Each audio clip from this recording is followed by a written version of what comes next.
day, guys, all day long. Ah, I totally 100% forgot that I had an event coming up, and now I am paying the price. I should have been printing viciously all week long. I forgot this event was coming up, but I got an email last night, thankfully, and now um, I'm over here printing. I'm over here printing like crazy. Good thing I got like a lot of inventory in already for stuff for the website, but now, so I'm not backed up on orders on the website, I'm printing stuff for this event. You know what I mean? So it's all good. I'm talking like it's somebody on here. Oh, it's 10 people on here. Let me make sure the chat is on so I can see you guys. All right, how do I do that? Okay. Give me a thumbs up if y'all hear me. Thumbs up if y'all hear me real fast. Give me a thumbs up in the chat if y'all hear me. There you go. Thank you. Thank you. Appreciate that. Appreciate that. Cool, cool, cool. What's going on, Gina? What's going on, Gina? What's up? So, yeah, I forgot that I had an event coming up. It's on Sunday. So I'm printing like crazy. I've been printing all day, printing designs all day so I can get ready, so I can, maximize, have stuff at the event for people to purchase and maximize my profit potential. I told you guys these vending events are insane. You definitely want to come out to them. I'm going to put some more pre-treat on this shirt right here. That's not, it's spraying like crap right now because this nozzle right here is not. Yeah, I gotta. Oh, you know what? Let me see.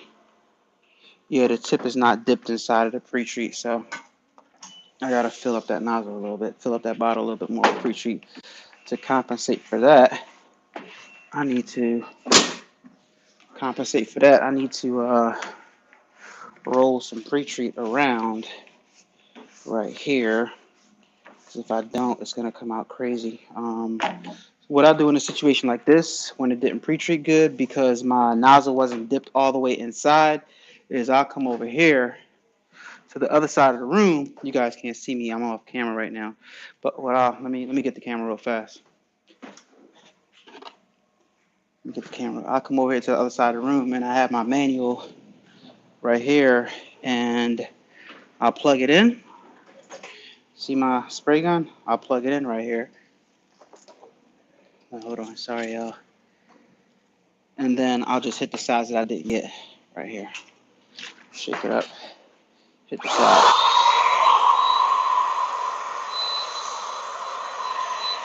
I want to make sure my design prints out good.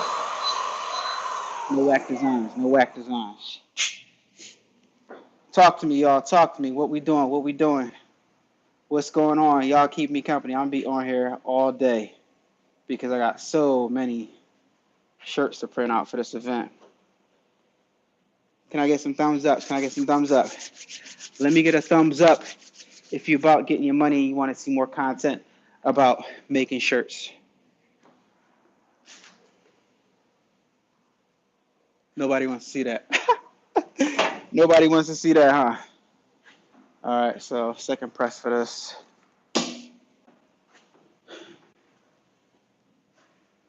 What's up, Alan? What's up, Chris? What's up, Tiff? What's up, Fabulous 32?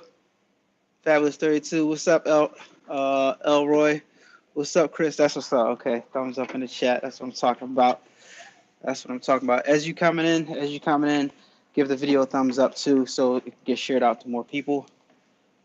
Got 22 people on here. So yeah, like I said, guys, I got a whole bunch of shirts to print up. I can show you guys what I did so far since I've been in the lab. I'm gonna put this over here on this machine right here. Doing it like I did before, where I got 2 heat presses going. I'm pre-treating and I'm printing, pre-treating and I'm printing. Oh, you guys can't see me. I was off camera right there. Pre-treating and printing.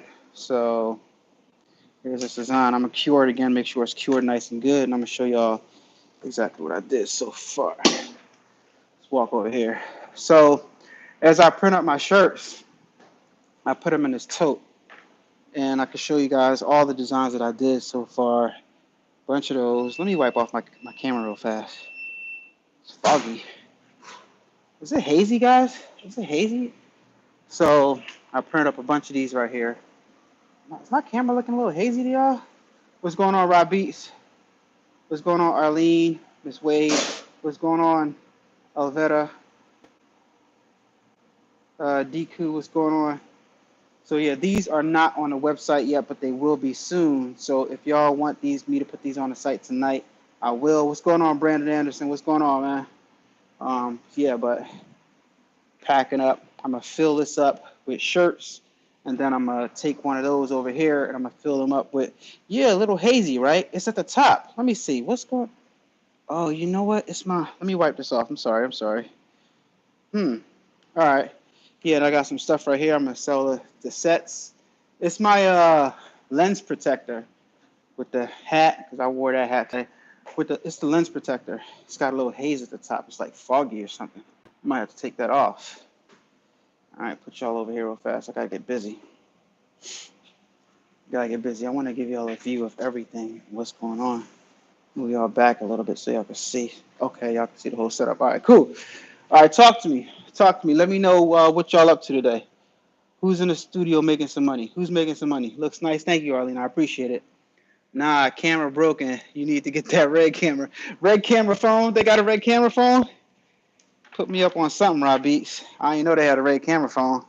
Crazy. All right, so now I'm about to print something on this white shirt. I want y'all to see this design real fast. It is dope.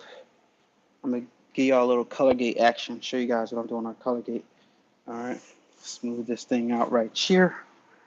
And for those wondering, yes, I am getting busy on the RR1000. I love my RR1000 a lot. This DTG printer, to be honest, is like,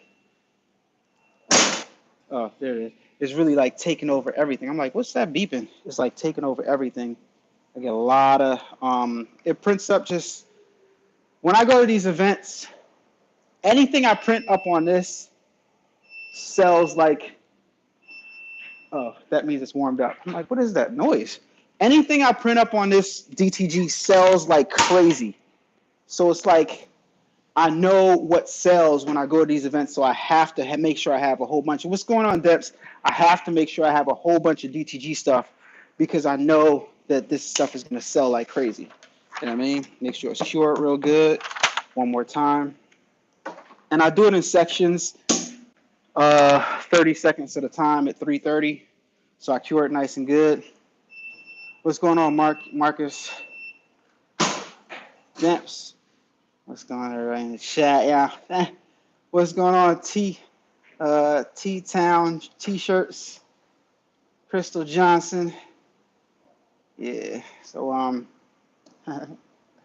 yo, funny. Rob Beats is funny. He busts my chops. All right, so I'm gonna show y'all a little bit of color gate real fast and what I'm doing in color gate. As soon as my computer wakes up. I hate PCs.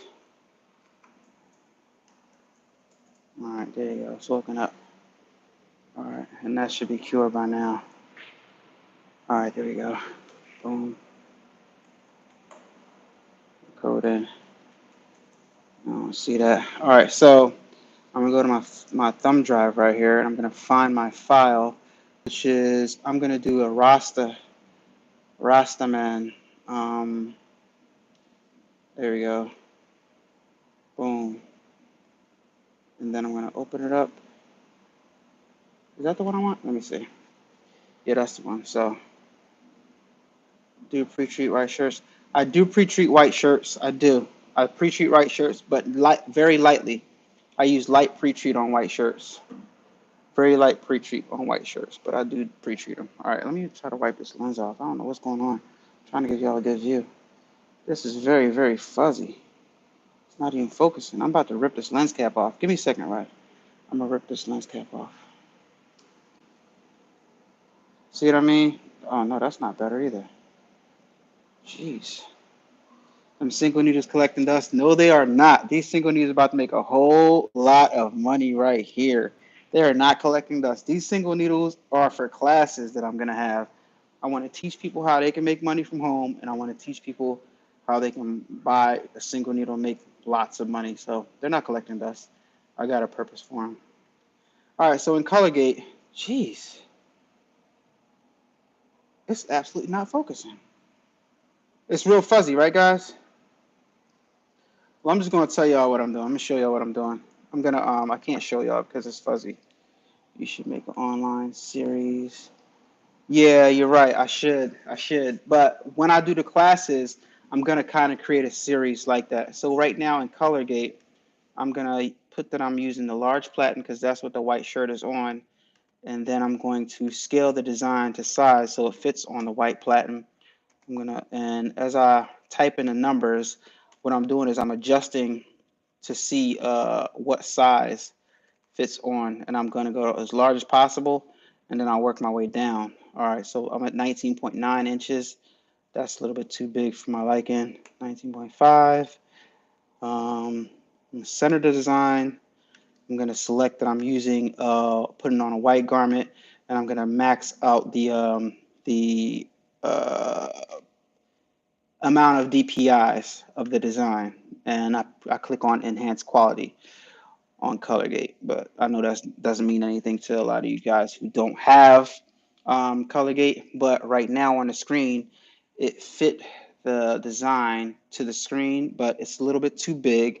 I don't want to take up the whole size of the platen, so I'm going to make it a little bit smaller.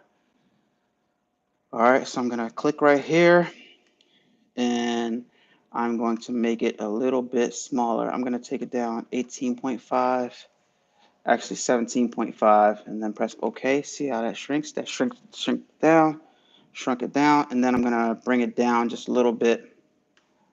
I'm going to bring it down just a little bit, maybe like by 1.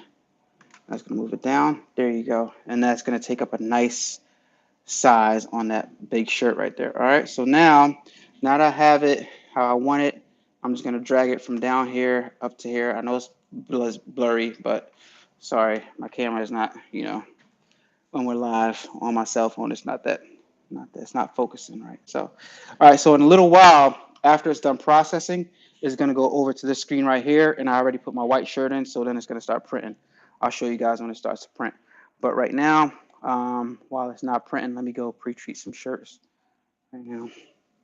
All right, because I got to do a whole bunch of these black shirts, so let me pre-treat some of these real fast. I got to handle this situation right here because this is not, I got to put some of this. All right, give me a second. I'll show you what I'm doing in a second. All right, so I got this pre-treat solution, and it's the same as this. This one is almost empty. So right now, as I was pre-treating shirts, it wasn't really filling up.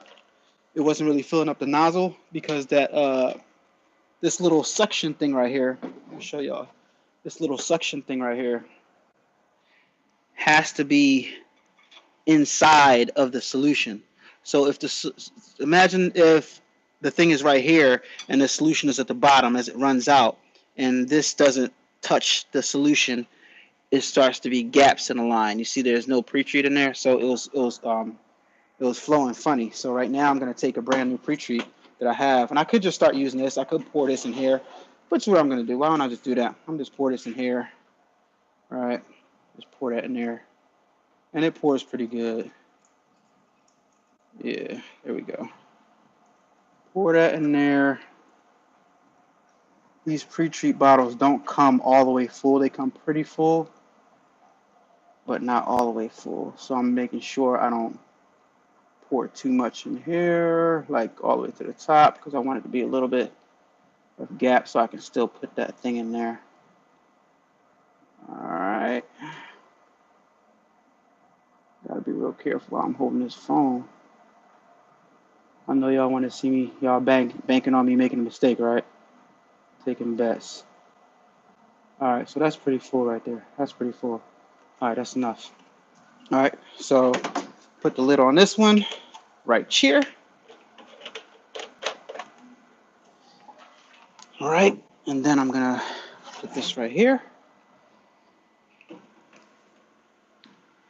And then I'm going to dip this back in here. Back in here. Now it's submerged in pre-treat solution. See what I'm saying? Now I got to go to the other end of the room. Ooh, look what we got over here. Nice. Go to the other end of the room and get my little container, which I didn't wash out yet. Right here out my sink. Right? And then I'm going to go back over here and lower this down a little bit and get that line full of pre-treat. So what I'm going to do to do that is I'm going to press this button right here and watch it start squirting out. All right, see now that line is full of pre-treat. That line just got full of pre-treat. I'll make sure it's all the way full. A little bit more. All right, that's good. All right, so we good. Good to go. Ready to start pre-treating shirts again. And what I do with this is I pour it back in a bottle. Even if it's diluted a little bit, waste not, want not. All right, so check this out right here. Looking good. That's going to be on the website very, very soon, guys. I'll put all the stuff on the website soon so y'all can get it. AlanAwade.com. Can I get some likes as you're coming in? I got 44 people viewing. Can I get some likes as you guys are coming in? Like the video, please. Like the video and talk to me in the chat. Let me see what we're talking about here. See if I got any comments. Alan's win. Oh, the nozzle is smaller than the bottle opening. Well, it has a little spongy, it has a little filter on the tip of it so that it won't suck in any particles. So that's what that puffy thing was about. You got to squeeze it in there. I don't do anything bigger than 11 inches on any shirt. I understand that. Yeah. I mean, you know, I go big because when they see those big prints, it's undeniable. Like, they just buy it without even thinking about it. I mean, you probably get the same effect, but huge prints, massive prints. You're probably like, yo, you're not making any money like that. Okay. Every time I go to an event, almost everything gets sold out. Almost everything gets sold out. All right, so I don't know. This is a dope shirt right here. I think people are gonna like it, so I'm gonna make a bunch of them. But for right now, I gotta go back to my bear. So let me grab this. Gotta do a bunch of larges in that. So you know what I should do? I should just load them up like I did before. Load up a whole bunch of them. And then for those of y'all who didn't see the last live when I did this before, lower this down, push the pedal. Wow. Love this thing with that pedal right there. Pop up. I tried to catch it. I always try to catch it. I don't know why. It's force of habit. But yeah, and then I'll take my little roller. This step right here is totally not necessary. You ever do something that you don't need to do, but you just keep on doing it anyway, even though you don't need to do it? Yeah, that's that would be this step right here. It's just a total waste of time what I'm doing right here, but I just do it anyway. I don't know why. It just feels good. It feels like I'm doing something. If it makes you feel like you're doing something, just keep on doing it, right? Whatever. Makes me feel like I'm doing something, so I just keep on doing it. All right, so yeah, this one is one more dry. Let that dry a little bit. I like my pre-treat solution to be nice and dry. All right, everyone have a blessed day. Take it easy, Rob Beats. I use a microphone covered up with a zip tie on my hose. Hey, that'll work. Oh, the nozzle's okay. All right, so this shirt is good right here. I mean, let me know. If you come to a vendor event, you see this shirt, you buying it, right? Huge print. Huge print. You know? You buy one of my shirts, that's what you're getting. AlanAwade.com. That's what you get when you buy one of my shirts. You're getting huge prints all day, every day. You know what I mean? I'm gonna give you what nobody else is giving you. You heard the man. I don't print anything larger than 11 inches. I print almost the whole size of the platen every single time. That's why when they come to my table, nobody's gonna have what I have. Right? Nobody's gonna have what I have. All right, so now I'm gonna go in memory of my RR1000 right here. Y'all want to see that? Y'all might want to see that. So let me show y'all. 43 people in the chat, and only 24 people like the video. So let me get some more likes, guys. Let me get some more likes. Okay, so right now, when you print something on the RR1000 from the computer to the RR1000, after it prints, it's saved on the system's memory. So right now, I'm going to scroll down to the design I want. I know it's this one right here. I'm going to select it, and then I'm going to press print. And after I press print, before I put this in right here, I can go ahead and select how many I want it to do. I know you can't see it's blurry. So I'm going to select 6. And then I'm going to put it in. All right. So now, after this one is done, I'm not going to have to do that anymore for 6 times. 6 times I can put in, you know what I mean? So I know I'm going to do 6 larges right now. So I got to pre-treat 6 large shirts. All right. So, yeah, let's do that. Let's do that. Let's do that. Let's do that. Let me try to get y'all a shot so y'all can see the whole entire business right here. Boom. I think it just takes away from the image when it wraps into the side of your body. Yeah. I mean, whatever makes money. You know, I mean, yeah. Sometimes, you know, I don't know. I just like the big prints. I like what I like. So, you know, there's no rules to this. You know what I mean? There's no rules to it.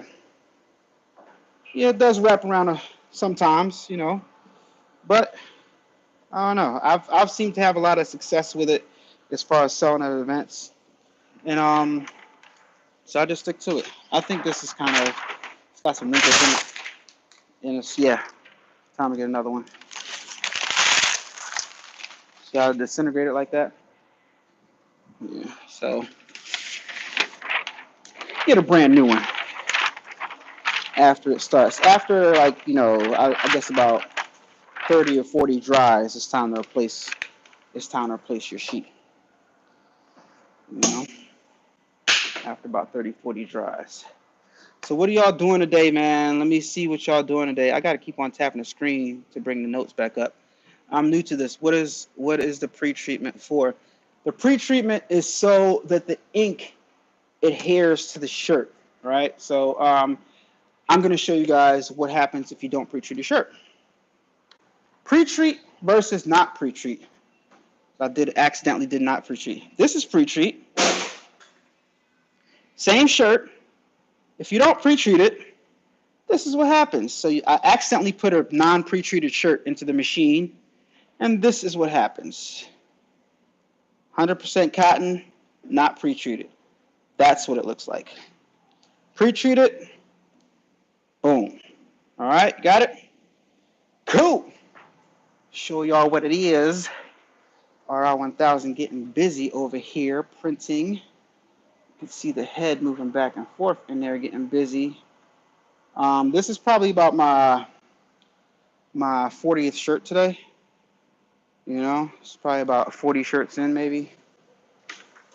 I'm exaggerating. I don't do 40 shirts. I'll do like 30. You gotta hype it up for social media. I did about 40 shirts. And let me tell y'all something.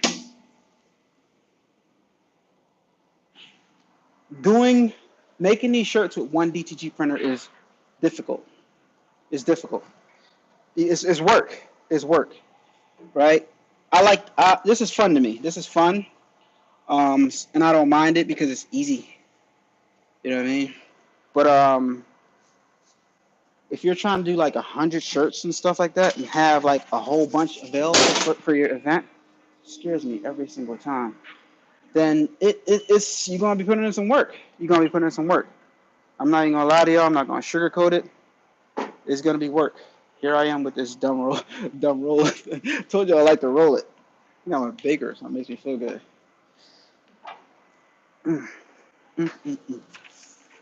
Let me know what y'all think about that GraphTech video. Was it interesting?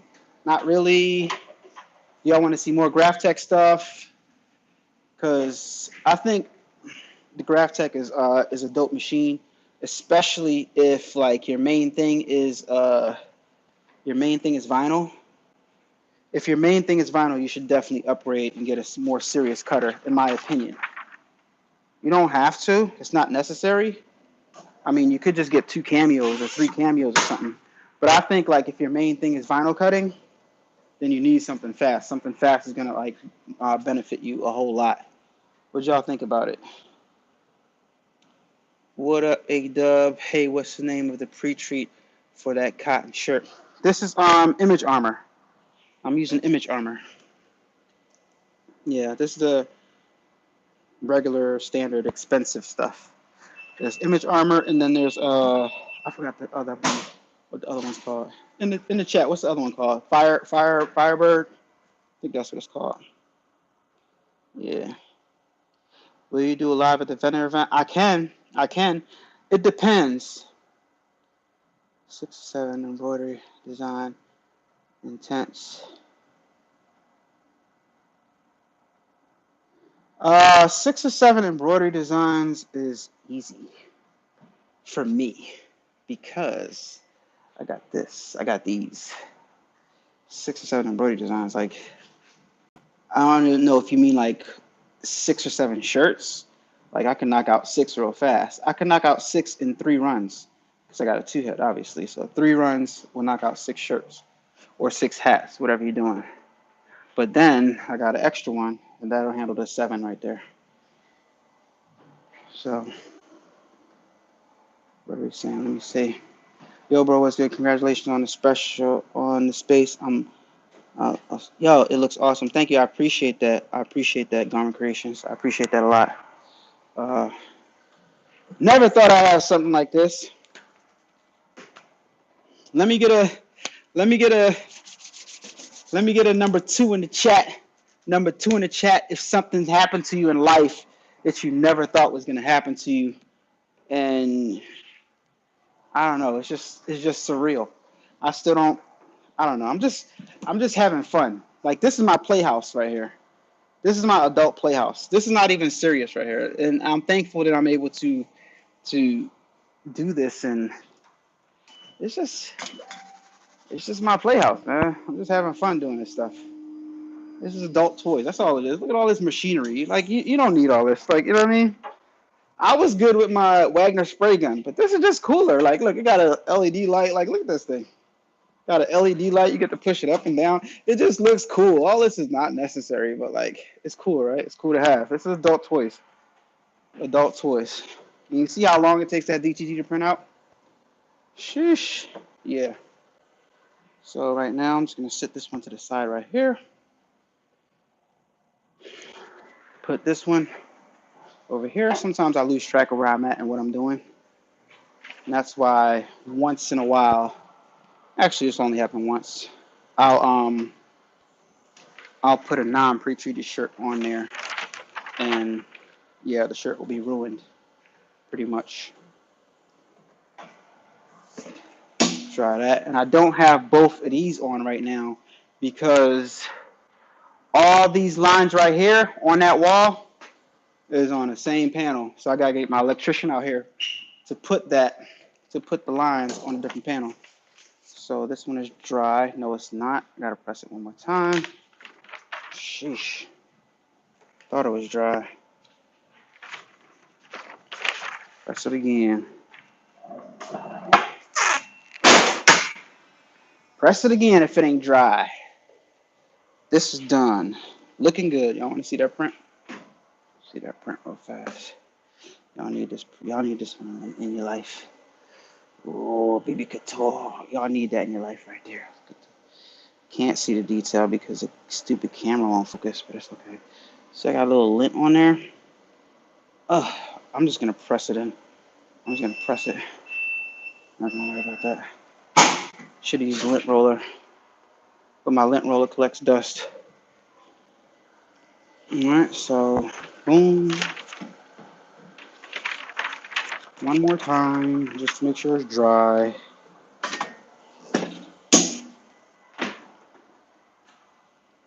Thumbs up as you're coming in. Thumbs up as you're coming in, guys. I'm enjoying my virgin experience with you. Whoa. I never thought that you go to Maui. That's awesome. I've never been to Maui. See? Never been to Maui.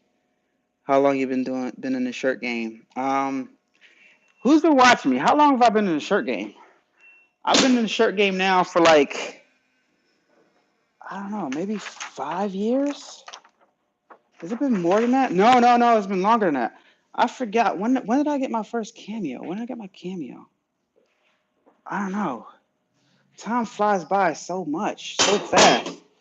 It's probably been about 6 or 7 years. But I wanted to be in a shirt game before that. Let me tell you my preparation. I wanted to make shirts, didn't know how to make shirts, didn't know what equipment I needed, but I knew it involved the heat press. So I'm pulling this up a little bit because every time it pops up, it slides down a little bit. And this table, the legs on this Ricoma are so far apart. Everything else, every other leg heat press, the legs are closer together, but this Ricoma presses, the legs are so far apart. Anyway, yeah, I wanted to be in the shirt game for a long time.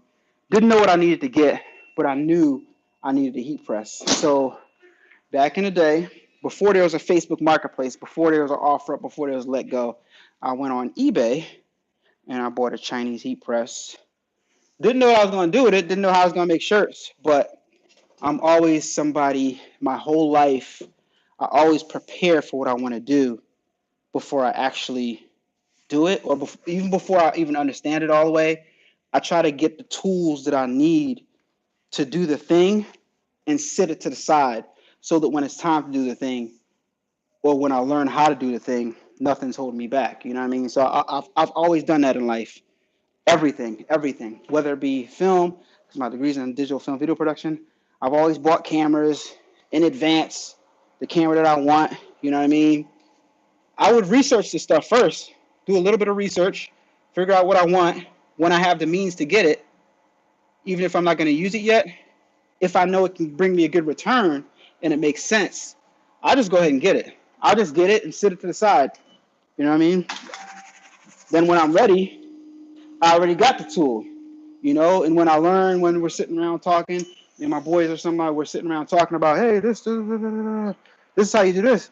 And I'm like, oh, that's how you do it? Oh, okay.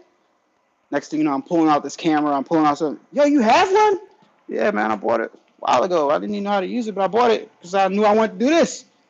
So it's always a good idea when you have the means to get something that you need for business, just go ahead and grab it. Just go ahead and grab it. Put it to the side because eventually you're going to use it. That way you put a little bit of pressure on yourself, and you hold yourself accountable for something that you said you wanted to do, right? Because when you're invested in something, that's when you really start taking it seriously. When you're not invested in it, you kind of like play around. Yeah, I want to do this. I want to do this. I'm going to do this. I'm going to do this. But you don't get serious until you put some dollars up. When you put your money up, then you get a little serious about it. Then you start attacking it a little bit more, right? Then when you have money invested in something, then you hold yourself accountable. You're kind of tied. You're kind of tied to keeping your promise to yourself. So that's kind of like why I do that. You know what I mean? I'm like, yo, I spent a couple grand on this. I got to do it, right? That's kind of a strategy that I've had for years. What I do for myself, like, I don't know, probably doesn't make sense to a lot of people, but it makes sense to me. It's always worked for me. It always brings me. Eventually, things come back around, and I pick up that tool, whatever it is. So, with the heat press, when I bought my first heat press, that's a prime example. I bought it, turned it on, started to heat it up. I think I got a transfers from Amazon. I printed out on regular inkjet paper, transfer print. It worked. Put it in the basement, up on my shelf. It sat there for years. At least 5 years, guys. It's my heat press. I had bought a heat press and cat press combo, a little black Chinese knockoff thing. I think both of them were like $400, maybe $300 for both of them, right? Sat on my shelf in the basement for years after that, at least 5 years. So one day my mom was like, yo, you guys heard this story already. Yo, I need some shirts done for my brother for the ship, because my uncle's on boats and they have like the crew and the crew needs uniforms, whatever. Um, can you get some shirts made? So I'm fresh, I watch YouTube a lot. Everybody watch YouTube a lot, even if you're not a YouTuber. Back then I was still making videos, but it was music videos. But I still watch YouTube. I saw the guys making shirts. I saw Stan Banks. I saw T-shirt Help Desk, big brand though, right? Before I started making videos. And before I started making videos on T-shirt making, I was making music videos. So I knew there was a machine called the Cameo that can do it, right? So I told my mom, I'm like, yo, let's just get this machine called the Cameo, and I can make the shirts rather than to pay somebody else the money to make the shirts. I already have a heat press, so it's a no-brainer. I already have a heat press, right? So got the Cameo, already had the heat press, then I started making videos on the Cameo because it didn't come with any instructions. Let me see what y'all talking about in the chat real fast. I advise info on how to get equipment. Can you guys hear me good? Can you guys hear me from this, or are you guys hearing me from my phone? Advice on how to get equipment. Okay. A lot of you guys know me from YouTube, and you guys don't know me in person. And I'm a very sarcastic individual. Katrina, what's going on, Katrina? Katrina can vouch for that. I'm a very sarcastic individual, so I'm gonna try to not be sarcastic answering this question.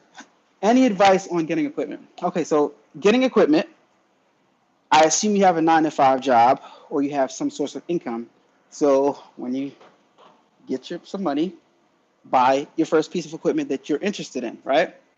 Buy the first piece of equipment that you're interested in that you think you can get a return on, right? And then as you start making money, don't spend the money. The mistake that a lot of people make is instead of reinvesting back in their business, they see they made a profit and they go buy some shoes or they go buy something else or they go buy and they never take some of that money and reinvest back into their business. So you took some of your 9 to 5 money that you would have probably went out to dinner or bought some new shoes or bought a new shirt or bought whatever, and you bought a piece of equipment. That's your first investment into your business. Your second investment into your business is you getting that piece of equipment to work, right? And then you take that money and then you upgrade and upgrade and upgrade and upgrade. And before you know it, you'll have this, that, if you keep on investing back into your business and you don't mess up the money. And eventually, then you'll be able to get some new sneakers. And then you'll be able to get that. You know what I mean? So that's the advice on new equipment. And if it's something that you know you're going to get a return on, and if it's something if it's an expensive item, I advise all you guys to do this, right? Even if it's not an expensive item. I know a lot of you guys, there's a lot of financial information on YouTube and stuff like that. If you have the cash for it, I highly advise you to use your credit card. If you have the cash to buy that item, use your credit card, buy that item, and immediately pay your credit card off with the money that you were going to use to buy the item anyway. It's the same money, but now you're reaping the rewards of using a credit card, right? So now you get the points for using the credit card, you get the item that you want, and before you get charged any interest on that item, you pay it off with the cash that you were going to use to buy it anyway. Do that over time, and you'll start having extra money in your pocket. You'll start using those credit card reward points to pay small bills on that credit card, and over time, you'll have some extra money in your pocket. That's what I've done, and it works for me all the time. I mean, works for me, and back to back, putting up them designs, back to back. Another one. So, yeah, guys, that's my advice on how to get equipment. I saw Bells just entered the room. What's going on, Bells? Bells Carter. For those of you guys that don't know, I'm about to put you on blast, Bells. Bells designed that right there. That black bear right there, Bells designed that. So shout out to Bells, man. Shout out to Bells. I was just watching your vids, Katrina. You're pretty dope, lady. I'm surprised, Bells, I'm surprised you and Katrina don't know each other. Katrina, Bells worked for Amtrak once upon a time. and Katrina, you know, and Belle's Katrina worked for Amtrak. She was a conductor like me once upon a time. Yeah, so we all work together. It's funny how the universe works. All right. So I put my pre-treated shirt on the platen. I smooth it out, get all the wrinkles out of the shirt, and then I put my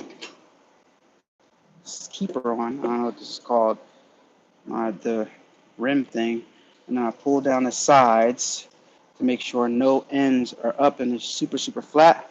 Because if it's not super flat, as it goes in, it's gonna say obstacle detected, and it's not gonna, and I'm gonna have to bring it back out, and so yeah, that's because I have my platen raised up really, really high to the highest point.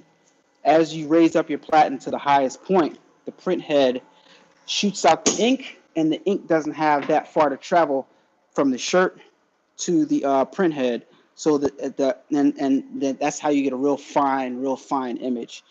If you have your platen down lower, the ink, as the print head shoots out the ink has a farther way to travel, so your image becomes more and more hazy the farther the ink has to travel.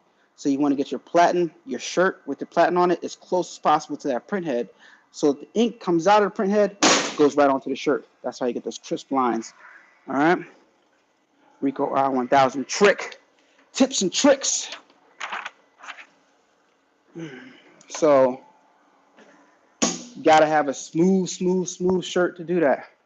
Like a smooth surface. I got 4 more prints left. 1 here, 1 there, 3. All right, we good.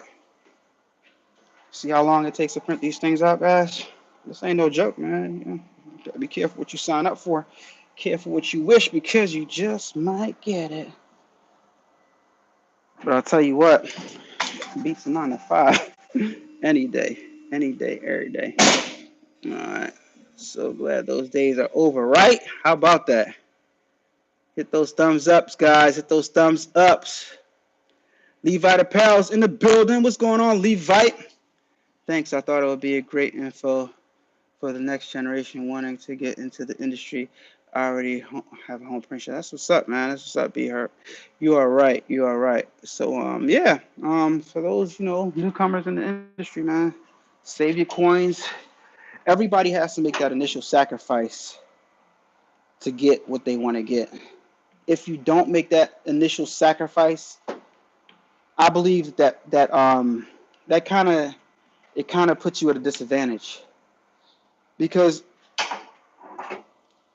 in life, to me, it seems like people don't appreciate things unless they had to work hard for it, right? Have you ever given somebody something for free that you worked hard for, and they like treated it like it was nothing, right? That's just weird. It's like it's something expensive, right, that you worked hard for. You give it to somebody thinking that they're going to appreciate it, and they don't appreciate it like you anticipated that they would appreciate it. Why is that? Exactly what I'm talking about. That first piece of equipment, you need to put your hard-earned money up, your hard-earned money that you work hard for, figure out a way to get it. Blood, sweat, and tears, if you're a young person, work your little McDonald's job, work your little security guard job, whatever job you got, stack your money up. Once you get that, you're going to take good care of it. You're going to take good care of it. You know why you're going to take good care of it? Because it probably took you, a month and a half, 2 months to save up the money to get that. And you're going to go hard in your business because you work hard for that. This got to work out. So you put that work ethic in there, versus if it was something that somebody gave you for free, you're not going to appreciate it as much. That's what I found. That's what I've observed. That's what I have observed. What do you guys think about that? Put a 1 in the chat if you agree with me. Put a 1 in the chat if you agree with me. Put a 2 in the chat if you disagree with me and prove your point. It's all right to disagree, man. It's all right. I don't know everything. I'm just going off of my experiences. Put a 1 in the chat if you agree. Yeah, man. People will thank you. See? You know what I'm saying? Yo, people will act weird. You give them something, they'll be like, the hell? Go to their house. Is that my sitting in the corner? Hold. Is that my so and so you got holding up the couch? You know how much money I paid for that? Like never again. God, you got my dishes holding up the. You know, Martha Stewart dishes. Got it holding up the couch. When you gonna get the play button now? Play button is in full effect. I'm glad you mentioned that. Play button is in full effect. I just got my message last night from YouTube, and I put in for it. I actually took some screenshots. So if you guys want to see some screenshots of what it looks like after you get 100,000 subscribers, and what YouTube does, or the messages YouTube sends you, and what you have to do. If you guys want to see that, put a 5 in the chat. Put a 5 in the chat if y'all want to see that, and I'll put it on the next video. All right. Let me see what y'all talking about. Who wants to see that? If I get 5 people, put a 5 in the chat. If I get 5 people to want to see it, I'll put it in the next video. Other than that, it's really not worth it because nobody wants to see it. But Bells, I'll send it to you if you want to see it. All right, we got 1, 2, 3, 4. One more. 1, 2, 3, 4. Okay, no. Ah, dang, everybody wants to see it. All right. I'm gonna put that in the next video. The next video I drop. Matter of fact, why don't I just do one video on that? How to get your YouTube play button after you got 100,000 subscribers. I'll show you guys what happens. So, but while I have you guys on, I'll just explain to you guys what happens. So, because I researched it.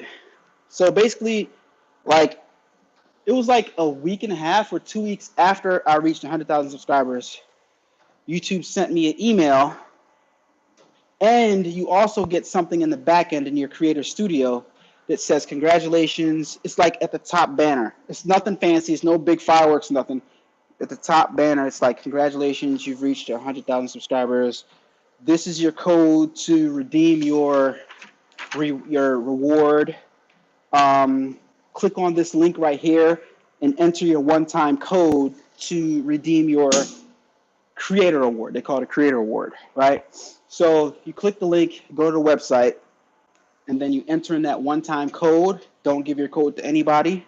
Enter in your code, and then they ask you for your full information, your channel name, and spell it properly. Make sure you look at it real carefully because that's the name that they're going to put on a plaque. And then you put in the address that you want them to mail it to, and then boom, and that's that.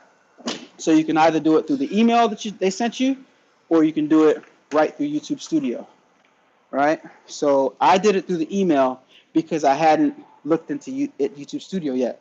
And after I did it through the email, that was last night. This morning when I logged into my YouTube Studio to check my analytics, as I always do, I'm addicted to that. I saw that I saw it on the top banner. All right, so yeah. So that is how you do it, since I got y'all on live right now. But I'll also make that video on what happens after you get done with that. Now, they said, I got another email after I put it in that says, okay, in a little while, you'll get your account, what do you call it, tracking number.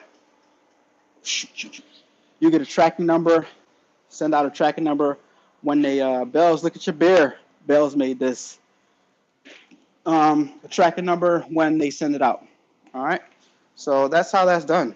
That's how YouTube handles that. You know? So it's not like there'll be any mistakes or anything like that. They put in exactly what it is that you tell them to put on.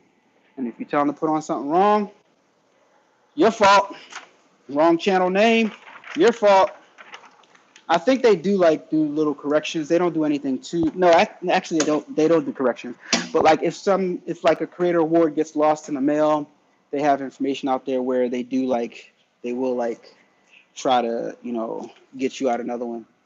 Do you digitize your own designs? Yes, I do digitize my own designs. Yes, I do. I'll go over there. I do digitize my own designs. What I found with digitizing, right? Because I've been digitizing for a long time, since I first got my brother SE600. That's when I like kind of like taught myself how to digitize by reading the manual. And what I found, and this is exactly what I found, like a lot of digitizers that do this for a living, particularly the ones on Instagram that do this for a living, that digitize for a living, don't digitize that well. There's one particular person that a lot of people swear by, and there's a channel that we all are probably subscribed to. You know what I mean? Well, not all of us, because he doesn't have that many subscribers. But he has a print shop, and he uses this one guy, and he swears by him, and the guy is not that good. How do I know the guy's not that good? Because I've used the guy before, right? He goes into your inbox, and he sends you messages like, hey, can I digitize for you? I'm looking for work. And a lot of people use them. I won't say everybody, but a lot of people use them. And on multiple occasions, I've gotten designs back from him. And I'm like, yo, bro, this design has too many stitches in it. Or this design, you didn't make any holes. You didn't cut out any holes. Like, and what I mean cut out holes is like with embroidery, especially with the SE600, if you put one color and then you have another color of your design, you pile that on another color on top of that, another color on top of that. By the third color on the SE600, your design is going to start acting up. You're going to start getting thread breaks, needle breaks, all types of stuff, because the SE600 is not meant to puncture through that many layers of thread and the material on top of that. So what I do when I digitize, and what good digitizers will do, is they'll like put a hole, like if you have a face and you got the white eyes or something like that, some digitizers will put the whole face and then put the white eye and then put the black on top of that. That's 3 layers of color. You should put the face, cut out the hole where the eye goes, then put the white of the eye right there, so it's embroidering on the shirt. Then you can cut out the hole where the black goes on the white part, and you just don't try not to layer too many things on top of each other. And that's just the main thing that I've noticed, just to name a few. And I know the reason why, because they do this stuff in volume. So they're just trying to like pump out your design and keep it moving, right? But you want something quality. And a lot of the times, you don't necessarily get quality, and people don't know any better because they don't digitize, right? But if you digitize, you know the difference between a good digitization and a bad digitization. That's why I always say, even if you don't want to digitize, it's always good to own digitizing software and have an idea of a good digitizing, because other than that, you won't know what you're getting. You won't know what's good and what's not good. Make sense? Do you purchase Shutterstock art as well? No, I don't. Have no idea. No, I don't purchase any Shutterstock art. Best advice on basic equipment needed for a successful YouTube channel. Do you have an Etsy shop? No, I had an Etsy shop. I closed it down. Didn't like it. Attempt 6. What is your newest tool you purchased way before you plan to use it? Okay, that would be my Oh, sorry. What is the newest tool I purchased way before you plan to use it one day? That would probably be my heat press. My heat press that I had sitting on a thing. I see all those attempts. Sorry about that. I see all those. That's funny. Yo, so yeah, that would be my heat press, man. Sorry about that. I missed it, man. I'm running back and forth trying to do this. Yeah, but that would be the heat press that I purchased. I had it sitting on a shelf in my garage for 5 years, between the point where I bought it and the point where I actually picked it back up and started using it again.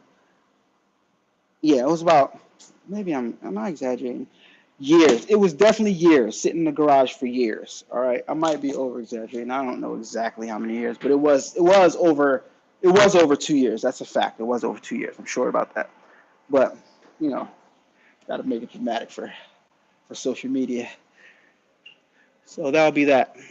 Yeah. Do I have an Etsy store? No. I had an Etsy store. I closed it down. Didn't like it. And I didn't like Etsy. I didn't like the idea.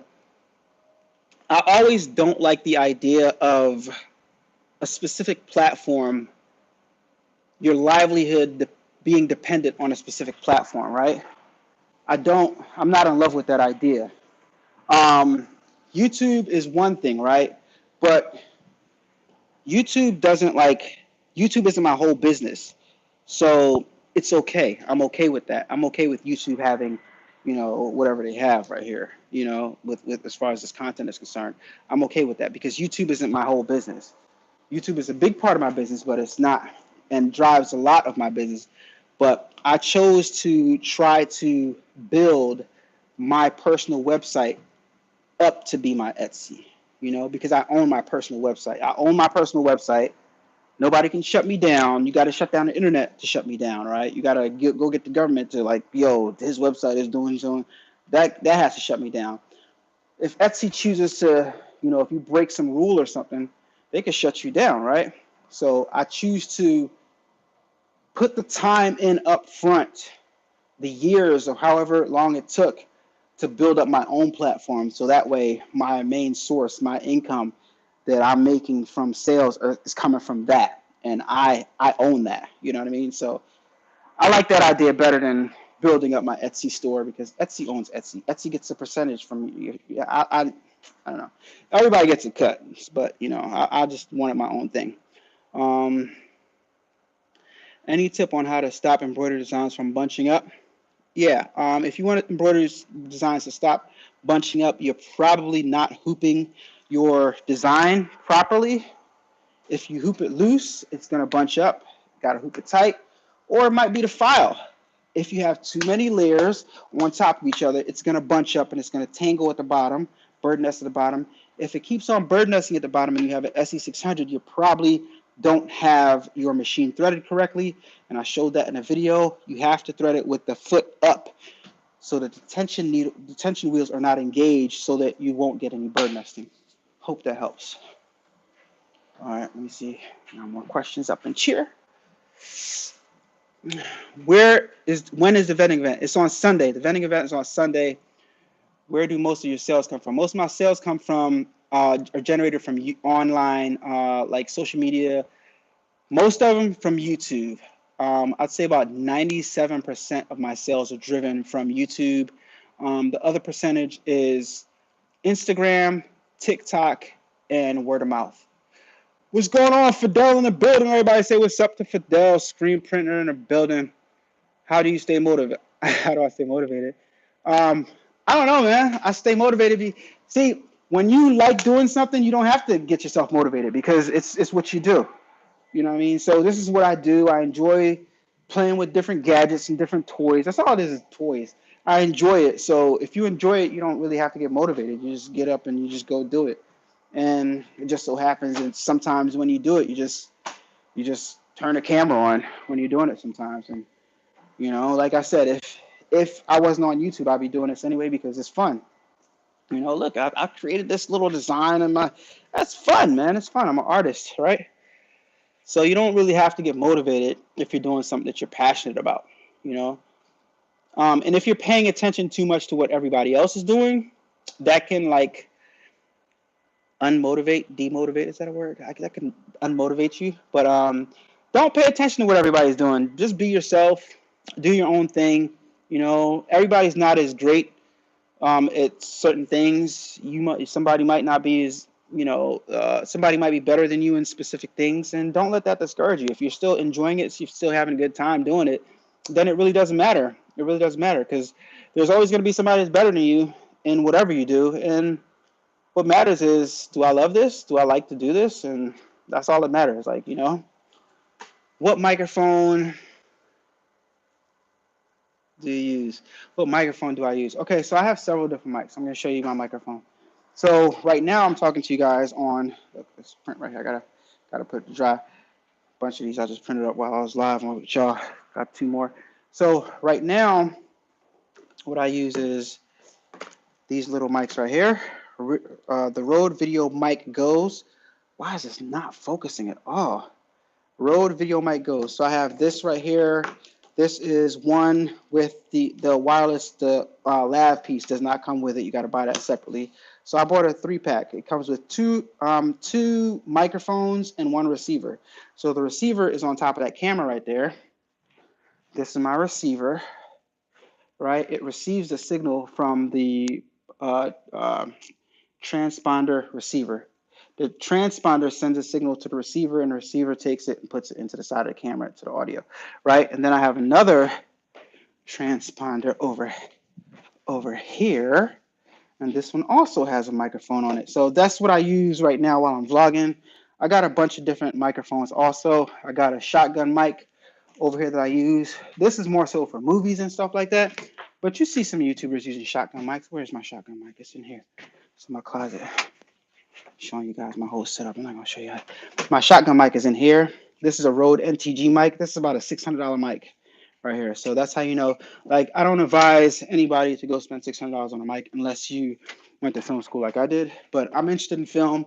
I like film. So I got a lot of cameras, a lot of microphones, you know, a lot of stuff like that. So yeah, these y'all see these heat presses and say, yo, A-Dubb has a lot of heat presses. Just as many heat presses and as many like garment decorating gadgets that I have, I equally have the same amount of camera gear. And you guys will never know. I got like 4 drones. I got a camera crane. Like when I say camera crane, I mean like a camera crane. Like I put the crane together and I can literally put my camera like 12 feet up in the air, right? And it's like huge. It's like real long. I got to walk to the other side, mount the camera, walk all the way back here. It's so long that it's heavy. You got to mount a weight on one side and you physically pick it up and you swing the camera around, and I can tilt the camera up and down with this lever right here. Got a whole camera crane. I got a bunch of green screens, reflectors. I got all different sizes of reflectors, a bunch of different size green screens. I can show y'all some stuff, man. I got reflectors. I got, you know, this side right here. I got lights, a bunch of different tripods. There's another tripod right here. There's a camera right here. There's another camera right here. There's another camera right here. Bag full of lenses. I got a bunch of stuff, man. And that's just, look, I got a C-stand right here. For those of you guys who know what a C-stand is, I got a bunch of, and this is like, most of my camera gear is at the house, right? So this isn't anything. I'm like, not to mention production cameras. I got like big movie, like you know, those big full size cameras. I got stuff in here. Let's see what I got up in here to show y'all. Got this old school joint right there. This is a big full green screen right here. Got that. There's another green screen. Or is that a reflector? More tripods in there. I got a bunch of stuff. I got man, listen, I could be here all day showing y'all stuff just in the lab. But like I said, the majority of my stuff is oh, y'all want to see this? This is more interesting, right, than to me. It's the Graph Tech. Let me turn it off. I'm not using it today. Good night, Graph Tech. Yeah, but yeah, the majority of stuff is I don't break it out unless I'm ready to like shoot seriously. But you know, put it like this: my YouTube videos are not what I'm capable of doing. I'm capable of shooting a lot better quality content. I'm sure you guys probably notice occasionally when I put some effort into a YouTube video. Like you guys have been live with me before when I've had camera switchers and stuff like that. I got like 3 different camera switcher setups. Look at this, the wrong one. I got audio mixers. I got music equipment too, because like I said, I started doing music first. I got all types of audio interfaces, and I'm just a gadget geek. This is all toys. I'm a gadget geek. I told you guys I buy stuff and sit it to the side for when I want to make a move. I can make a move. What software do you use for editing? Premiere Pro, Adobe Premiere Pro. Do you still make music production? Yes, I do. Absolutely, never stopped. How long is your commute to the warehouse? It's about half an hour. 20 minutes without traffic. The way I drive, 20 minutes all the time. I made $800 a day printing t-shirts, watching your YouTube videos. That is awesome, man. Get that money, bro. You know what I mean? Get that money. $800. You know what I mean? Let me get a $sign in the chat for Big Chinko. I made $800 today. Let me get a $sign in the chat for my homie right there. That's a good day right there. You know what I'm saying? Boom, boom, boom. Okay, see how that didn't go in all the way? That's because it's not smooth all the way down. The sun's going down. I'm starting to lose light, so I got to turn on the studio lights in a second. Yeah. I can come back tomorrow and finish up, but I want to print as much as I can. Let's turn on the lights, shall we? Let's turn on the lights, guys. Let me hold something. What you want to hold? I got some jokes. Oh, gosh. I told y'all, man, on YouTube, what y'all see on YouTube is like, I'm a very sarcastic individual with that. I see that face.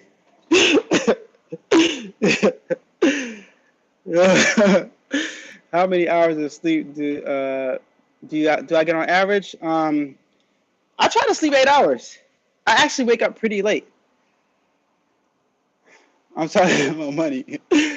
No, you're not going to appreciate it. You don't appreciate it. You'll appreciate the money way better if you work hard for it. You'll go blow it. You know what I mean? It doesn't make any sense. I work too hard to just like hair. I'm not that type of person. You know what I mean? And you'll appreciate it a lot better. All right, listen. I know you were only kidding, but I'm the type of person, right? Like if you ask me, all right, let me in the chat. Let me ask you guys a question. What do you appreciate better? What would you like better? Oh, you're talking to him? Oh, yeah, you messed up my whole point then. Am I vegan? No, I'm not vegan. I was vegan for a little while. It lasted about 3 months, but I was vegan. And you really do get a lot of energy when you're vegan. All right, so in the chat. But yeah, Precious, I'm gonna make a point anyway. In the chat,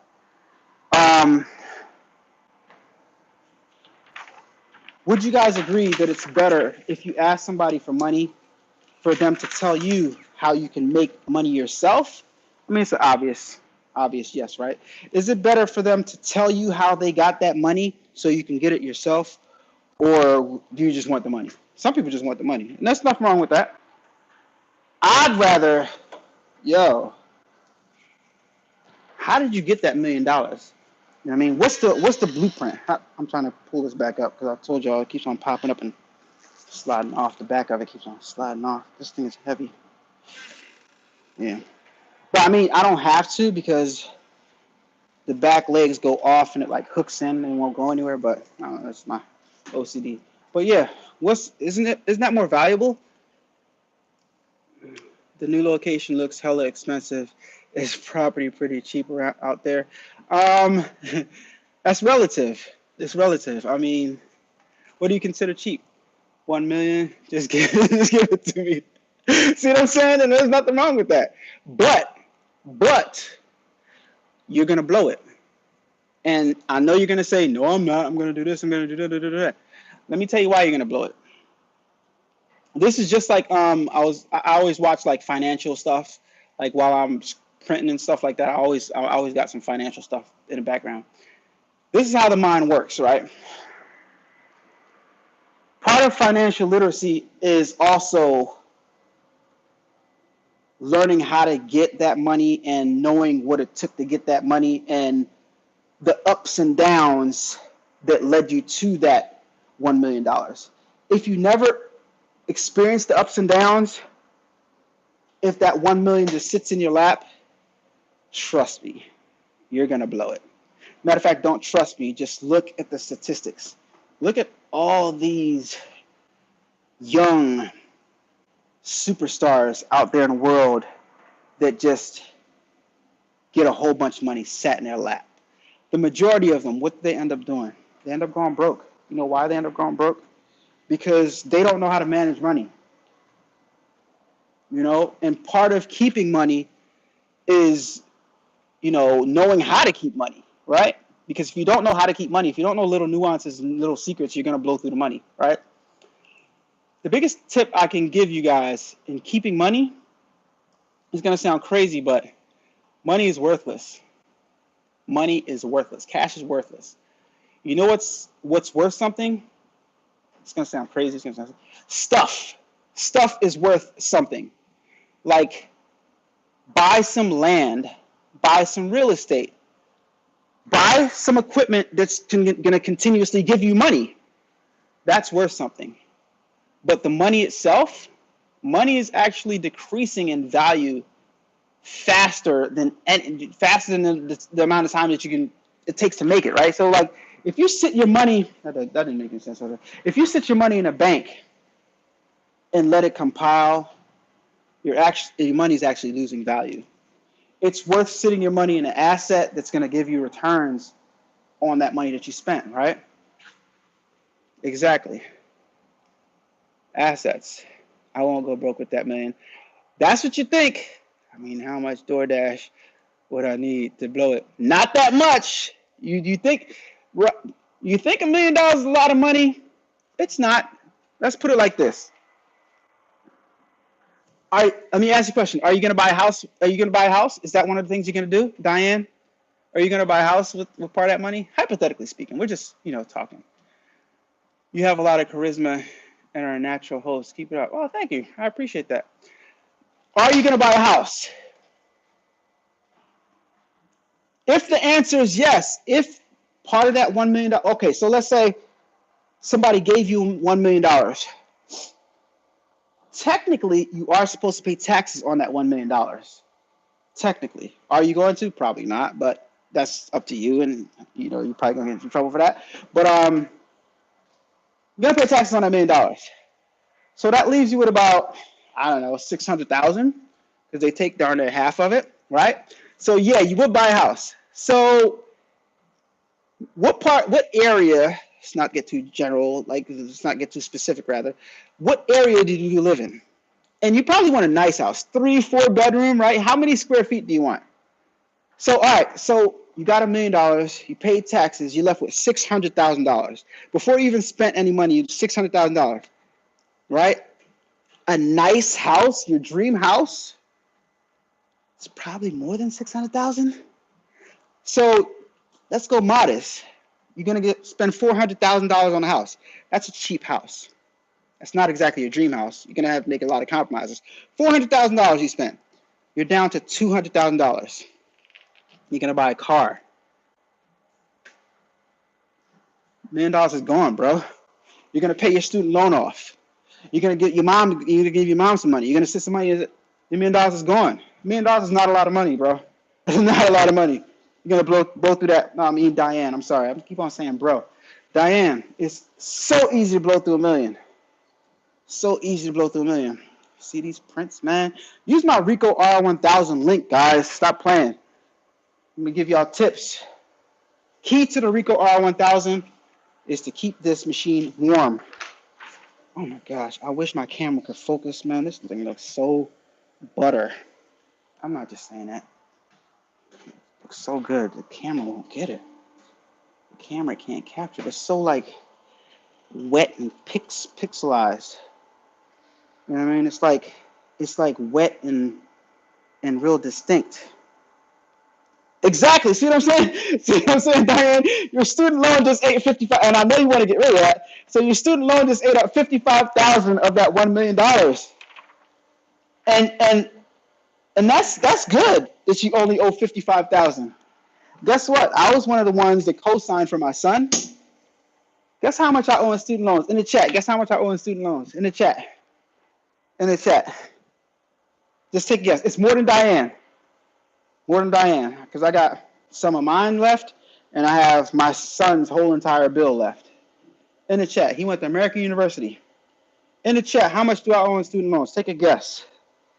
I'm going to tell y'all who's close. Come over there in a little second. This is ridiculous. I probably owe more in student loans than anybody in the United States of America. You know what I mean? I pay on it, but I'm like, yeah, unless something significant happens, it's not going to, bro. But something, I got faith in myself, and I'm going to get rid of that bill. I'm going to get rid of it. When? I don't know. 100,000. 200K CTR. 200K on the dot, baby. Maybe a little bit over 200K. I'm a little bit over 200K. It's crazy, right? My husband and I co-signed for 3 of our kids' loans. Oh my gosh, Jesus. Crafty Puerto Rican. No, Karen, that's too much. almost 300, almost 300. But see what I'm saying? $1 million exactly, 200K. Dang, how? Because he went to American University, man. American University, and I'm the one that found him that school. And you know, you want to do good for your kids. You want your kids to have opportunities and stuff like that. You're gonna do whatever you want, whatever they want, right? Because you don't want them to grow up in tough, you know, tough environments like you and have to deal with what you deal with. So I'm like, you know, whatever it takes, go. All right, I'm gonna sign it. Whatever. I'm gonna be a singer. I'm gonna be a rapper. I'm gonna be a YouTuber. I'm gonna be something good is gonna happen. It's gonna take rid of. Stuff doesn't always happen in life like you expect it to, but it's okay. It is what it is. Like, you just gotta have faith. I have faith that I'm gonna be able to figure that out, and I will. I have faith that I'm gonna be able to figure it out. Just keep on doing what you're supposed to do. Pay on it. You know what I mean? Work hard, and eventually, I guess, or maybe not. You know, whatever. I don't care. Like. 266. I don't know. It's about that. Listen. I don't even look. I know it's in the twos. It's in the mid, maybe highs, maybe lows. Like, what's the point? I just pay what I pay, and it doesn't. No. They all got their master's degrees. Okay, that's great. So that's perfect. So they have master's degrees. So now I know that you have good children. So now they're gonna help you guys pay those loans off. So that's what we're gonna say for your situation, crafty Puerto Rican. Your kids are gonna help you pay the loans off. My son, he's doing good, but I want him to do better, and he's doing really, really good, right? But I want him to get to the point where he's like, you know what I mean? And so I'm good. I can take care of everything. I can take care of all of that. I can take care of his thing. I can take care of my thing. I can help my mom out. I'm good. Until something significant happens for somebody, then don't worry about me. As long as I can wake up in the morning, as long as God gives me strength to get up and try another day, don't worry about me. I'm good. I got 10 fingers. They all work, 10 toes. I can still jog a little bit. I got this. Right? You know what I mean? I'll figure it out. So I'm not worried about it. You know what I mean? So, yeah.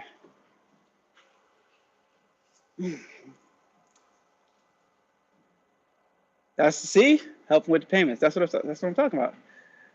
Do you make friends with the other occupants? Oh, other occupants in the building? I say hi. I don't like intentionally try to make friends, but I'll say hi. Like friendship is something that will happen naturally, so I don't want to like force it. I don't ever force myself or my friendship onto anybody. I think it should be natural. I think sometimes if you try to force a friendship, you can get used. Like, say for example, like I never know. I'm in Philly, man.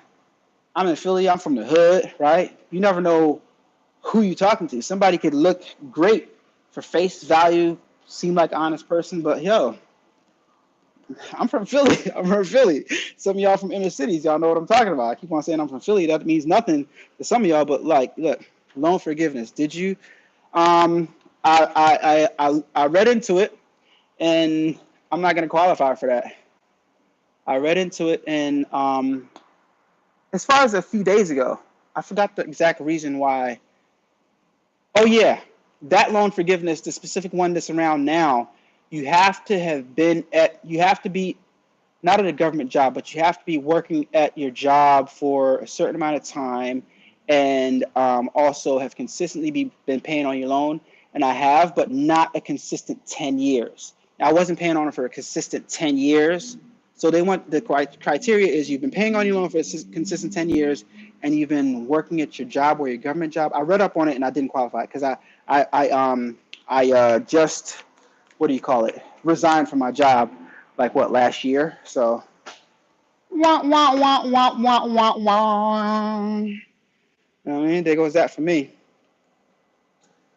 Yeah. So, but I'm not worried about it. You know what I mean? Like, same way I said, $1 million ain't nothing. It's not a lot of money. I mean, it's not that it's not nothing because trust me, it is something. But like you guys know what I mean. It's not like that much money, but like that 200K, yo, I got more than 200.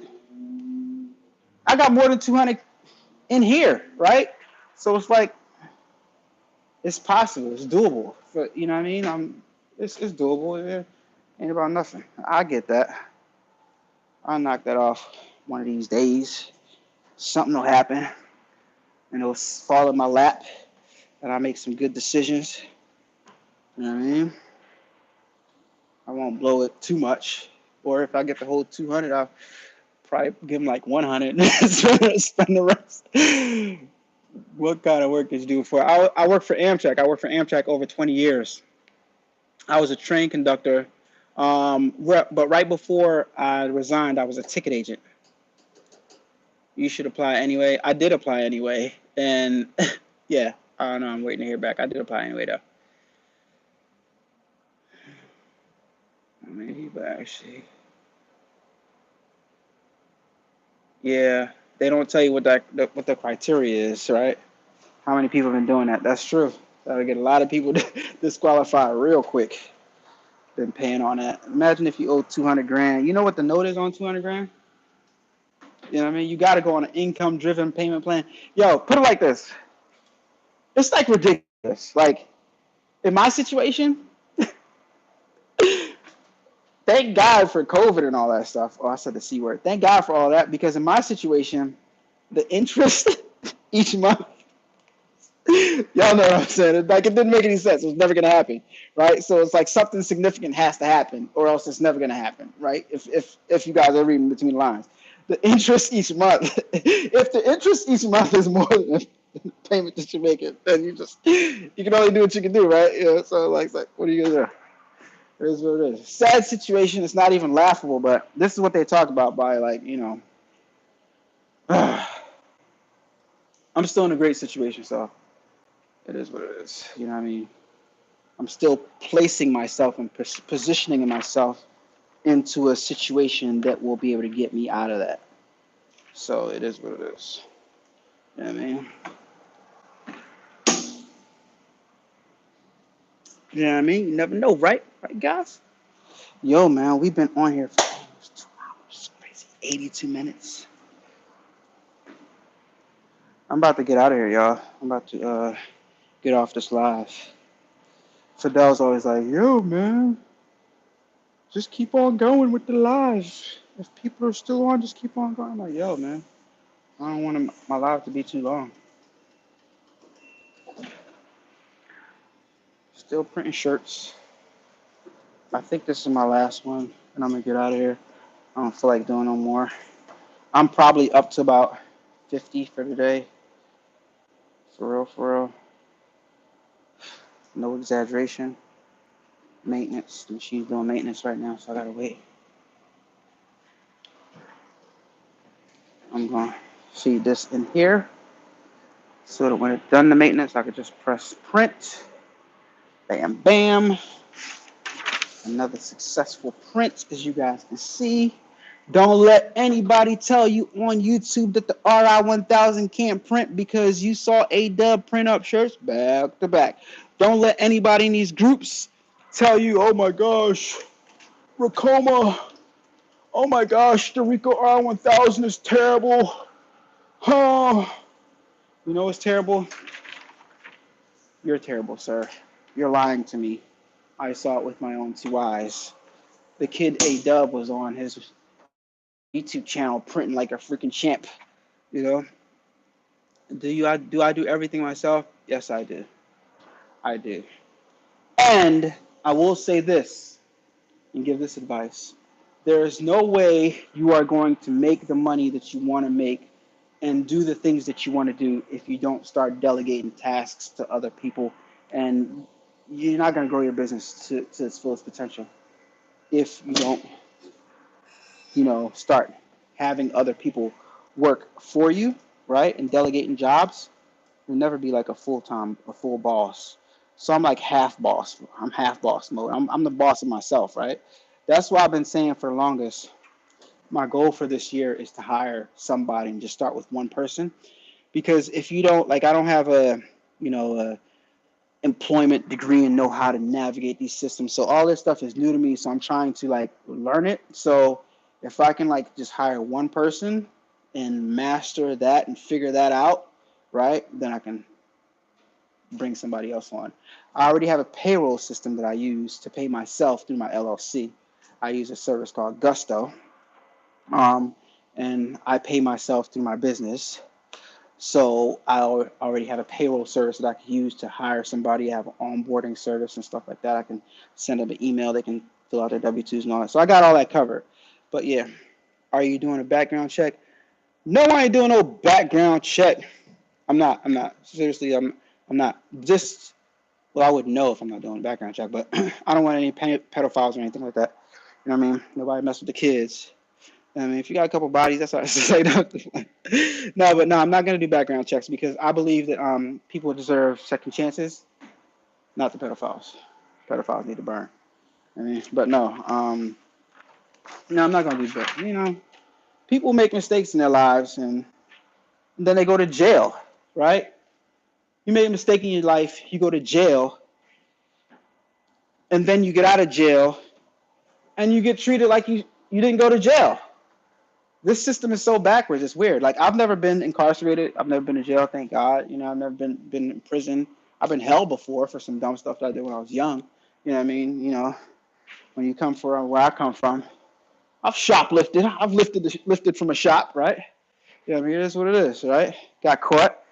Shoplifting it was never my thing. I was always the one to get caught, right? So yeah, you know what I'm saying? But I've never been in jail. You know what I mean? Never got locked up. So, but like the system, from it is what it is. Like these people get caught, they get found guilty, they put them in jail for years of their life. You give up the most valuable assets you have. You pay your debt back to society. After you do your time, you still have to pay restitution and all this other stuff. And then you get out of jail and you still get treated like you didn't pay your debt back. It's sad. It's sad. Except for pedophiles. Pedophiles burn. You know what I mean? That stuff is rapists and all that. Nah. Everything else might have been justifiable. I don't know. No, I'm not gonna do background check. Do you take naps or do you stay up all day? Okay, so taking naps is 100% a health thing, right? So this is gonna be sound weird. What was your highest earning on YouTube video? Come on, man, you getting a little too getting up. Oh my damn, bro. Give me a second. All right. So first question, right? Are you okay? So sometimes I take naps. Sometimes I don't. I don't. I don't take naps right now. As of lately, I haven't been taking naps because I don't. My body doesn't feel like it's taking a nap. A huge part of how you feel throughout the day is what you eat and whether or not you exercise. I haven't been exercising regularly like I should be. Last time I've been to the gym was probably about 2 to 3 weeks ago. But what I have been doing is I have been making conscious effort to try to eat right. And 100% what you put in your body affects your day-to-day life and how your body functions. If you're eating cheeseburgers and French fries, which I did have a burger and fries today, went from Wendy's, right? And I bought a Frosty, but walking into this building, I wish I could point the camera outside. Walking into this building, my Frosty fell before I even got a chance to have one spoonful. So God was like, no, bro, you're doing good, right? So no Frosty for me, right? But I did eat a burger and fries today. But if you do that on a regular basis, ooh, Belle said, ooh, Wendy's. If you do that on a regular basis, you will feel sluggish because what you put in your body, your system has to break down. And it takes your body a lot of energy to break down whatever you put inside of it, right? So when your body starts working hard to break down whatever you put inside of it, you get sleepy, right? And you want to take a nap. That's why whenever you eat something that you consider to be, oh, that tastes so good, you want to take a nap, right? That's where the itis comes from. You want to take a nap after you ate that food. It's not good for you. Food is supposed to fuel you. It's supposed to give you energy, right? So salads, vegetables, fruits. You're supposed to eat something and feel like you're ready to go. If it's the opposite, if you eat something you're ready to take a nap, you don't need to be eating that food. So as far as naps is concerned, that has everything to do with health because food is health. So as of lately, I've been, minus the fries, right? I've been eating, I've been conscious of what I'm putting in my body, specifically because I'm not going to the gym on a regular basis. So not going to the gym on a regular basis, you have to be extra cautious, right? But even if you should always be cautious because you can't out train a bad diet. So you should always watch what you put in your body. And you should always be careful because it affects your health and it affects your productivity. If you're tired, you want to sleep all day, you can never be productive. You can never accomplish whatever you're trying to accomplish. So yeah, hope that answered that. I do believe breakfast is the most important. Huh? Breakfast is kind of, no, not how much you made. Just wanted to know the highest earning video so I can choose the best content. You can go on my channel. If you go on my channel and look, you can see the highest views, but that's not the right way. If you're trying to do YouTube, that's not the right way to go about it. Different content. YouTube is very, very complicated as far as payouts is concerned. There are certain niches that make a lot more than other niches, and I'm going to tell you one thing. Garment decorating is not necessarily a high-paying niche. I'd say it's right in the middle if you're good. If you're a good content creator, it's probably right in the middle. If you're bad, it's probably not good at all. I make a good amount of money on YouTube, right? Fair. I won't say a great amount of money. I make most of my money off of YouTube. But what's a good YouTube niche? One of the top niches on YouTube is finances, right? If you talk about finances and how people can make money, but more so financial education, right? That's one of the top earning niches. You know, anything that has to do with money. Anything that has to do with money is highly sought after. Just what are people searching the most? That's what's going to pay out the most, right? But it's more so a formula like what are people searching the most, but there's not a lot of content on. So it's kind of like weird. You gotta like if you can do something that people are searching a lot for, and nobody's specifically making a lot of content on it, then you can have your own little box and you can blow up real big, real fast. But if you pick a niche that everybody's doing that's super saturated, it's going to be harder for you to excel in that niche because there's so much content already in that niche. So when you ask me what my highest paid video was and what that specific thing was, I'd say that's a bad strategy because my highest viewed video on my channel was how to embroider on a t-shirt with the SE600. You can try to make that video all day, but I mean, not for nothing. You're not, whatever video you find, you're not that content creator. Whatever that content creator did, you might not be able to do it the same way because you're a different person. You're a different person with different experiences in life. You hold the camera differently. You speak differently. So you might not get the same results. You most likely won't get the same results. And you set yourself up for failure. What I would advise you to do is to play around with your YouTube channel. Play around with what it is that you enjoy doing and different topics based around that. And keep on playing around until something catches, right? Keep on trying different stuff, different ideas. Try different things until you start getting traction, until people start asking you questions about a specific thing that you did, right? And a lot of people start gravitating towards that one specific video. If you go back in my channel, you saw that I used to do a lot of how-tos. Not only did I do music videos, but I did a lot of how-tos also, right? But my how-tos, I didn't do it because I wanted to be a YouTuber. I did it because I was looking for that information and I didn't see a video on it. So I thought it would be helpful for somebody else if I made a video about it. Because like I said, I was already doing film. I already enjoyed digital film and video production. That's what my degree is in, right? And before I got my degree in digital film and video production, I was already making videos. So it's like I genuinely enjoyed making videos, showing people how to do stuff because because I knew I was helping somebody, right?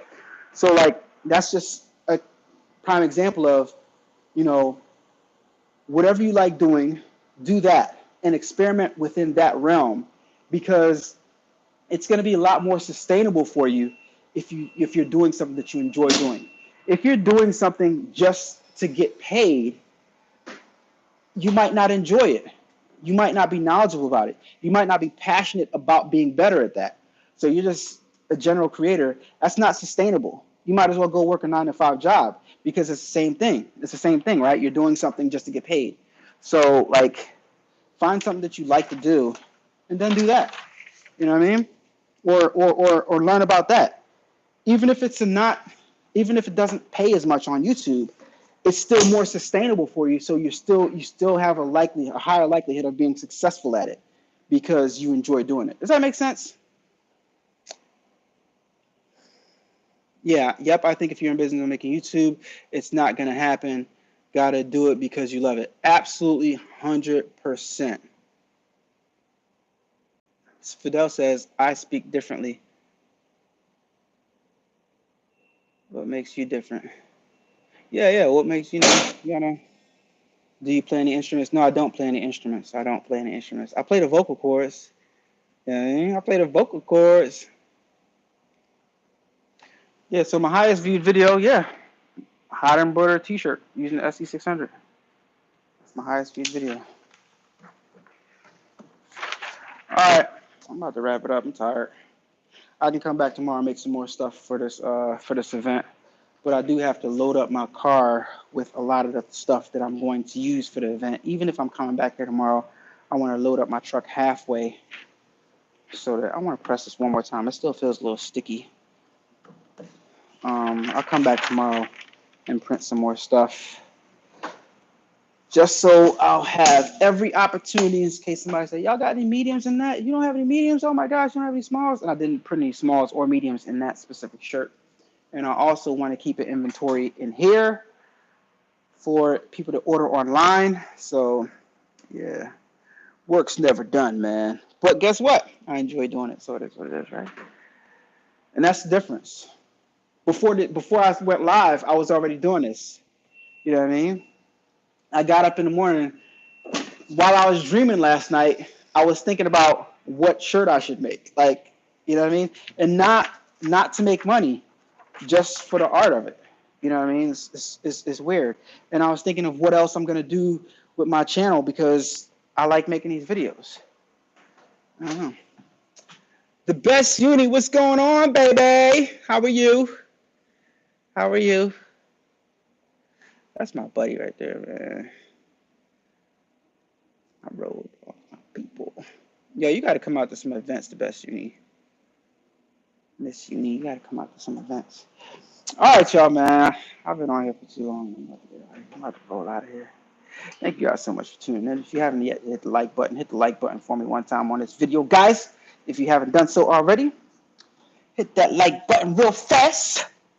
If you're not subscribed to the channel, go ahead and drop that subscribe button right there. Hit that subscribe button. You know me now. Y'all been in the live. You guys know me now. So subscribe if you're not subscribed already. I am working on it. How many blank tees do you keep in stock? A lot. A lot. Let me give you an example. I got maybe like 600. And I order like maybe I keep like maybe like 600, and I order them like every 3 months or so, right? So this is my latest batch that I got of black. Then I got white. Those are the two basic colors. Then I got more blanks at home. I got a bunch of hats, different hats and stuff. None of those are embroidered on yet, right? And then some more blanks over here. Blanks. More blank whites, right? Blanks, blanks, blanks, blanks, blanks, blanks, blanks, blanks, blanks, some blanks, these not blank. And I got a lot more blanks at home. And I got sublimation blanks. Look, I even got blanks hiding under the table blanks. You know what I mean? So I keep a lot in stock because, I mean, you want to make money. If you want to make money, you got to put the money out, right? If you want the money to come back to you, you got to put the money out. So I look at, like, say for you're in business, you get a wholesaler account, you know, and you buy your blanks. You're spending, like, on a high end, you're spending $2 per shirt, right? For the on a high end, for the low end shirts, you're spending $2. Keep a lot of them in stock because I know that $200, well, that $2 is better off on that shirt than it is in my bank account, because if somebody wants something, boom, I can make a shirt real fast. And, like, for example, when I go to this event, it's gonna pay for all these blanks and then some. Just that one day of selling these printed shirts is gonna pay for all of these. If I didn't have all of these blanks, then I'd be like, oh my gosh, I got an event coming up. I gotta hurry up and order some shirts. But what was that money doing? Sitting in my bank account collecting dust. Sitting in my bank account collecting 0.000000005% interest, right? I'd rather, every time I bet on myself in life, I've always done better than betting on somebody else to make money for me. So if you want to run a business, you need to have your inventory, you need to have your supplies. If you're not willing to have your supplies, you don't need to be in that business, right? Somebody's going to hit you up one day, yo, I need 50 shirts. I only got 20. What? How are you a t-shirt maker? You only got 20 shirts. You don't have to keep a huge inventory, but I'd say at least get, like, start off slow. 20 whites, 20 blacks. All the time. All the time. Have that all the time. When you sell out, when you sell 10, buy 10 more. Use some of that money, buy 10 more. As business starts to increase, turns that 20 to 50. 50 at all times. For me, it's 300 at all times. I want 300 at all times, right? So that's why I got over 300. I got those 2 boxes right there. Like I said, at home, I got even more, right? So, and I got grays at home too.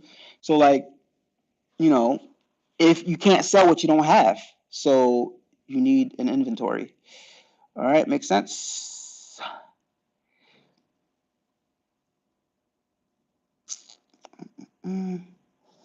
How much you selling for? It depends on what's on the shirt. 25, 30, the lowest $10, you know what I mean? But between $10 and $30 typically. Right? So you buy a shirt for $2,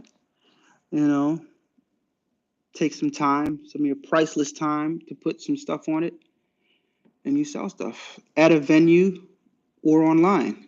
Yeah. Or in person. I sell shirts in person. Sometimes I have something on and somebody, yeah, I got some in the trunk.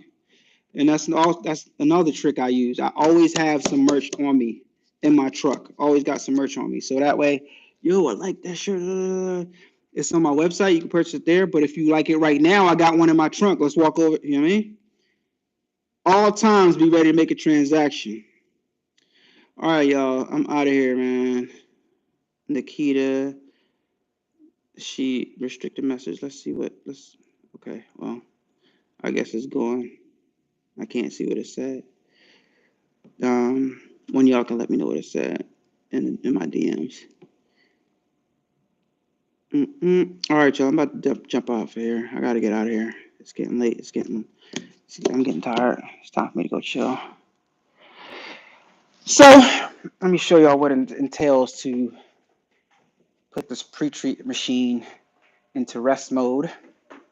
All right. So what I'm gonna do now is I'm going to turn off the pre-treat solution. Turn that off. And I'm going to take the excess pre-treat that's in the lines and I'm going to put it in this container right here. All right. I'm going to press this button right here. This is my Mr. T2 Pro. I'm going to press this button right here and it's going to shoot all the pre-treat that's left in the lines into that container and I'm going to put it back in my thing. I'm not going to waste nothing. All right. So when I press this, it's going to start squirting. See that? Now just put all the pre-treat that's in the lines.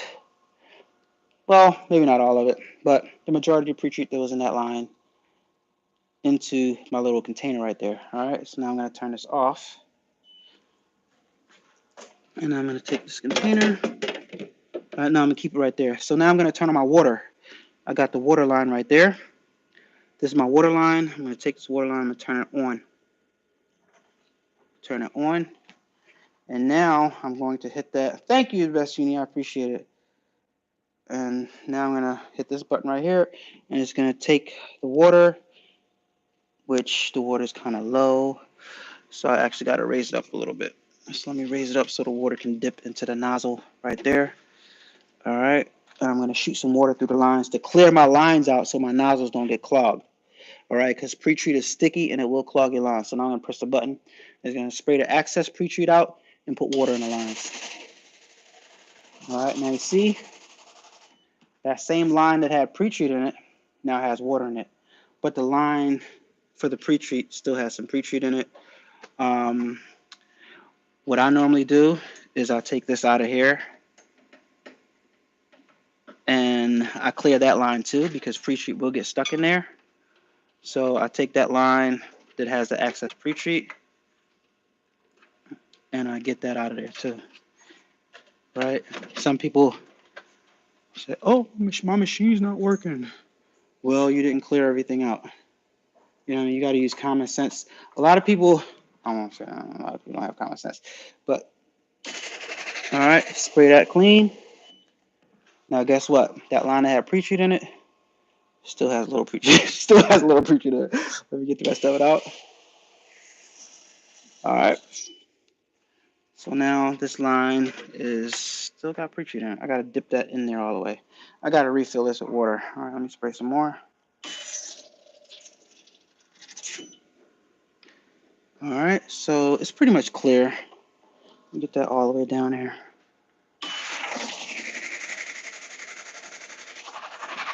All right, so yeah, the line's pretty much clear. No more pre-treat in any of my lines. So my machine is cool. I could turn it off now because there's nothing but water in the lines. And I could take this and I can dilute my pre-treat. I'm gonna put that right back in the pre-treat bottle and shake it up and dilute it a little bit because pre-treat is super, super strong and it doesn't matter if you dilute it. In my opinion, they tell you to dilute it anyway, and I never dilute mine. So I save that, right? So now I'm gonna get something and wipe this up a little bit because like I said, it's sticky. Wipe up around here so my stuff is cool. Turn my heat press off. My two Ricoma presses. My electrician should be in here sometime soon to put one of these lines on a different thing so I can have both of them on side by side. And this one is still on too. My heat transfer warehouse joint. Turn that bad boy off. Shit. You know what I mean? Just like that, Ricoma, the Rico R1000 stays on at all times. I was watching a fight, I mean, on YouTube, Javante Davis. You know what I'm saying? That's how we do. But yeah, guys. So thank you for tuning in. I appreciate it. We're about to wind down, get home safely, have a good weekend. I'm definitely gonna have a fantastic weekend. We're gonna do a vending event. We sell a bunch of stuff. I might go live. It depends on how busy I am. You know, I'll definitely get some footage for you guys. Definitely make a vlog out of it, but I might go live, but I can't really go live and tend to you guys from trying to, you know, make sales and stuff like that. And what I do, well, it's not about trying to make sales. People just walk up and you sell stuff. But I gotta remember to take my POS machine right here. This is my POS that I use. Let me show you guys my POS that you guys should do. Oh shoot, I just zipped it up. I'll show it to y'all. I just zipped it up. Boom! You gotta get one of them joints so when you're doing your sales, they can tap, they can swipe, they can dip, they can stick, they can shake, you can type it in. No excuses, right? And I'm gonna have a laminated sign with my Cash App on it, all app. I want a Cash App, PayPal, Venmo, everything, right? So yeah, all that. So hope I helped some of you guys answer some questions. Let me see. I have one more question. How many of each size do I keep? I try to have 10 of each size of each design. 10 of each size of each design. I always run out of most sizes and most designs. I'll probably have like smalls are typically what I have left over after a show. Um, but I typically run out of most sizes and most designs.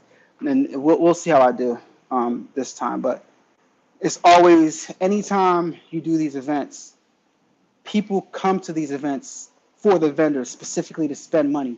That's why I tell you guys it's a great place to go make money. Find out what vending events your city has. If your designs are dope, if you have these different equipments, I mean, come on. If your designs are dope, like, no, I promise you, every time I go, nobody has stuff better than me. Every time I go, nobody has stuff better than me at any of these events. My Juneteenth event was my first eye-opening event. Nobody's stuff is better than mine, ever. All these events. So, if your stuff is good, you're gonna make money. Because people come specifically to spend money to support small businesses. So the best way to make money selling your merch is to go to the places where people come to spend money. All right, no problem, B Hart, man. I appreciate you, man. Thank you. No problem, I'll see you on the next live, and I'll talk to you guys later.